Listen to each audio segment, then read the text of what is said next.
Assalamualaikum warahmatullahi wabarakatuh. Selamat pagi anak-anak. Selamat berjumpa kembali dalam pelajaran tematik. Yang sekarang kita akan pelajari adalah tema 4, yaitu peredaran darahku sehat. Subtema 2 tentang gangguan kesehatan pada organ peredaran darah. Baik, kita mulai tujuan pembelajaran, yaitu yang pertama, melalui tayangan PowerPoint, siswa dapat menelaah macam-macam gangguan pada peredaran darah manusia dengan benar. Yang kedua, melalui diskusi, siswa dapat menyajikan dalam bentuk tabel tentang macam-macam gangguan pada peredaran darah manusia dengan baik. Kemudian yang ketiga, melalui pengamatan gambar ataupun video, siswa dapat menelaah interaksi manusia dengan lingkungannya dengan benar. Tujuan yang terakhir, yang keempat, melalui penugasan, siswa dapat menceritakan interaksi manusia dengan lingkungannya dengan baik. Kemudian kita masuk ke materi yang pertama, yaitu tentang gangguan peredaran darah manusia. Gangguan pada sistem peredaran darah manusia adalah kelainan atau penyakit yang terjadi pada sistem peredaran atau sirkulasi darah manusia, baik yang disebabkan oleh faktor internal maupun eksternal. Kemudian macam-macam gangguan peredaran darah manusia, kelainan dan penyakit yang berkaitan dengan sistem peredaran darah manusia dan sistem limfa. Yang pertama adalah anemia. Anemia itu sendiri adalah keadaan saat jumlah sel darah merah atau jumlah hemoglobin dalam sel darah merah berada di bawah normal. Yang kedua adalah hemofilia, adalah kegagalan dalam proses pembekuan darah pada pembekuan darah yang cedera. Ini adalah darah sulit membeku. Kemudian gangguan pada sistem peredaran darah secara genetis. Yang pertama, leukemia.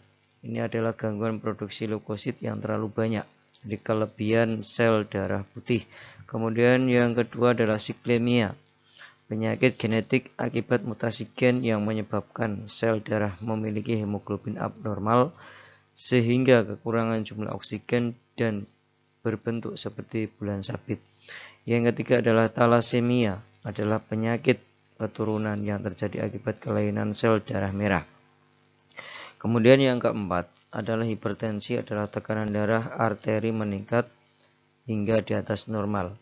Yang kelima, hipotensi, adalah tekanan darah arteri menurun hingga di bawah normal. Kemudian yang keenam adalah trombus, adalah gumpalan bekuan darah yang menyumbat pembuluh darah di tempat terjadinya kerusakan. Kemudian yang ketujuh adalah jantung koroner, adalah tersumbatnya arteri koroner sehingga aliran darah yang mencapai sel-sel otot jantung hanya berjumlah sedikit. Yang terakhir adalah varises, ini adalah pelebaran pembuluh darah vena. Kemudian interaksi, apa itu interaksi? Interaksi adalah suatu jenis tindakan yang terjadi ketika dua atau lebih objek antara benda atau manusia maupun hewan mempengaruhi atau saling mempengaruhi dan memiliki efek satu sama lain. Kemudian ada interaksi yang positif.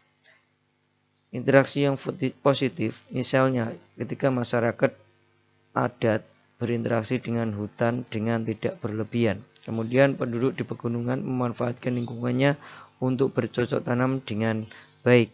Kemudian petani di sawah dengan tidak menggunakan pestisida dan herbisida yang berlebihan. Kemudian nelayan dengan laut yang berinteraksi dengan kapasitas yang tidak berlebihan. Kemudian ada interaksi yang negatif. Misalnya pembukaan lahan perkebunan yang berlebihan sehingga menyebabkan kebakaran hutan dan hutan menjadi gundul. Dan juga yang kedua adalah penangkapan ikan yang berlebihan sehingga menyebabkan populasi ikan berkurang. Demikian penyampaian tema 4 subtema 2. Kurang lebihnya kami mohon maaf. Assalamualaikum warahmatullahi wabarakatuh.